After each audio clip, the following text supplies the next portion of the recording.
puis vous dire, moi, par éducation, par culture politique, je respecte toujours le droit des autres à chercher et à trouver leur chemin. Le PDCIRDA, bien que membre des Cap Côte d'Ivoire, est allé signer un accord avec un autre parti politique en toute responsabilité. Mais le moins que je puisse dire, je ne peux pas moi les juger, je ne suis pas faire jouer la police derrière eux. Mais ils auraient dû au moins nous informer, ne serait-ce que par courtoisie, ce qui n'a pas été le cas, mais ce n'est pas bien grave. Tu es venu livrer Blé Goudé, comme ça, sur un plateau d'or. Tu es venu confirmer que ce que Souleymane Gbagbo a dit est vrai. Blé Goudé allait parler de coup d'État là-bas. Moi, je m'en tiens à ce que tu dis. Donc, je vais vous présenter sa petite vidéo là. Mais en même temps, je vais présenter la vidéo de M. Bakongo, Cissé Bakongo, qui a dit que le président Gbagbo veut faire un coup d'État. Donc, Blé Goudé vient confirmer ce que le RDR a dit. Félicité, qui est dans le sérail de Blé Goudé, vient aussi dire que voilà, c'est la vérité, ce que le RDR dit. Vous voyez comment c'est dangereux, votre façon de faire la politique. La sortie que tu as faite avant-hier, là, ça profite à qui? Mon grand frère, cette vidéo-là, elle avoue, hein, cette sortie que vous avez faite là, la petite sortie là, elle a profité à qui? Nous tous là, on est sur la toile ici en train de critiquer Ouattara, mon grand frère. Vous savez comment Ouattara il est venu au pouvoir. Ne vous transformez pas à des coups d'étaïs. Mon grand frère Damana Picasso, vous nous avez, c'est que le combat que Koudou Laurent Gbagbo a mené là. N'essayez pas de nous dire que ce monsieur-là, il est un coup d'étaïste. N'essayez pas de parler au peuple de Côte d'Ivoire que Koudou Laurent Gbagbo adore les coups d'état. N'essayez pas d'attirer nos attentions que le président Koudou Laurent Gbagbo là, lui veut venir au pouvoir par coup d'état. Non. Vous êtes... Et nous informe qu'ils vont faire un coup d'état. Et nous informe qu'ils vont faire un coup d'état. Gbagbo dit qu'ils vont faire un coup d'état. Gbagbo Laurent dit qu'ils vont faire un coup d'état. Tidiane Thiam dit qu'ils vont faire un coup d'état. D'autres également disent qu'ils vont faire un coup d'état. Bien, nous, on les attend. On les attend. On les attend. Maintenant, on va écouter le discours de M. Damana Picasso. J'ai écouté, je suis allé chercher sa vidéo, elle dure 20 minutes. Enfin, son allocution dure 20 minutes. J'ai écouté, je n'ai pas entendu dedans à quel moment il a parlé de coup d'État. À quel moment il a parlé d'attaque. À quel moment il a parlé d'aller agresser des gens. À quel moment il a dit qu'il veut prendre le pouvoir par les armes. Parce que Félicité a dit que le président Gbagbo, Damana Picasso veut prendre le pouvoir par les armes. J'ai écouté, je n'ai pas vu. Ah, je n'ai pas entendu. Ou peut-être que j'ai mal entendu aussi. J'ai écouté 2 ou 3 fois et j'ai coupé, vous faites écouter. Et vous allez faire vous-même votre propre analyse. Et ça revient toujours à mon point de départ. Ce que vous dites peut créer des problèmes à votre leader politique. Ce que vous dites va laisser des traces qu'on pourra toujours retrouver. M. Damana Picasso a parlé d'armes. Les armes que nous donne la loi. Maintenant, si vous, au COGEP, vous comprenez, qu'on entend armes, on entend bagarre, on entend se battre, ça veut dire qu'on s'en va faire coup de poing, comme au RDR. Là, c'est vraiment dommage. Félicité, ma soeur.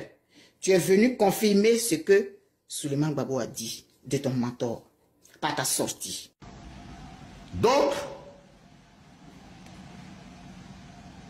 nous ferons barrage à ce 4e mandat par les moyens légaux et constitutionnels qui s'offrent à nous.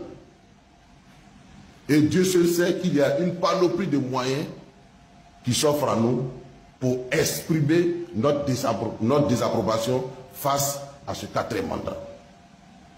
La Constitution nous offre toutes les armes parce que nous sommes républicains, nous sommes pacifiques, nous sommes légalistes et nous entendons utiliser tous les moyens légaux et constitutionnels pour faire barrage à ce 4e mandat. Mais vous allez voir que même nous, parmi nous, opposition, il y en a quand ils citent, mais ceux qui sont radiés, ils arrivent sur ton nom et puis ils sautent. Ça leur fait mal de trop dire ton nom, quoi. Ça, c'est pas de la politique. Tu es même plus dangereux que ce que tu nous as radié. Parce que toi, tu n'as même pas la loi, même dans ta tête, même tu as dit arrête, non, non. L'Union européenne t'a déjà fait le compte rendu de la visite de Charles Blé Goudé. Donc tu as ça en main. Tu as les preuves que, éventuellement, il est allé mentir. Et dans ton propos, ce que tu oublies, c'est que tu confirmes ici que, éventuellement, ces deux-là veulent faire un coup d'État. Parce que si toi-même, tu n'as même pas le résumé de comment on appelle, de l'Union européenne, et que tu te permets, c'est comme si tu affirmais quelque chose. Toi, tu es parti t'asseoir. Toi, tu ne sais pas que Ibrahim Traoré là, c'est Traoré, mais c'est Traoré. Ibrahim Traoré là, tu ne sais pas que son président c'est Charles Blé Goudé. Ça, tu ne sais pas ça. Ibrahim Traoré, chez qui tu es parti t'asseoir là, tu ne sais pas que son président s'appelle Charles Blé Goudé. Voilà, toi, tu t'es retrouvé dans Burkina là. Faut pas que tu aies fait ton grain, hein. Il faut sortir si tu as venu t'attaquer à Charles Blé Goudé. Ce qui va se passer là, ça va se passer. Moi, en tout cas, je suis déjà prêt tout. Un seul mot, vous êtes devenus fous, vous tous. Comme mes génies sont bons là, ils ont fait sortir un de vos, un militant de RHDP, il a fait sortir une machette qui va couper la tête de Gbagbo. La CAPSI dit qu'elle rappelle qu'elle utilisera tous les moyens non violents et démocratiques à sa disposition pour faire aboutir ses revendications. Pourquoi ce point? Cette phrase est éminemment capitale et importante. Et ça, franchement dit, rien que pour cette phrase, moi j'applaudis la CAPSI. Important, justement, mais c'est important de le signifier parce qu'elle sait qu'elle engage un certain nombre de militants, un certain nombre d'Ivoiriens. Il est important que dès l'entame, on précise aux Ivoiriens quelle est la démarche qu'on veut avoir. C'est une démarche pacifique, c'est une démarche de non-violence, c'est une démarche qui se départit de toute forme de revendication avec violence. Donc elle plante déjà le décor.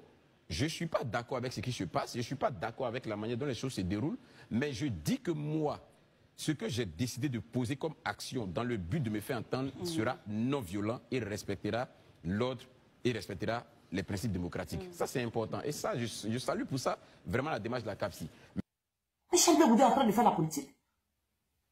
Et il est mieux placé pour t'expliquer comment ça se passe. Sans armes.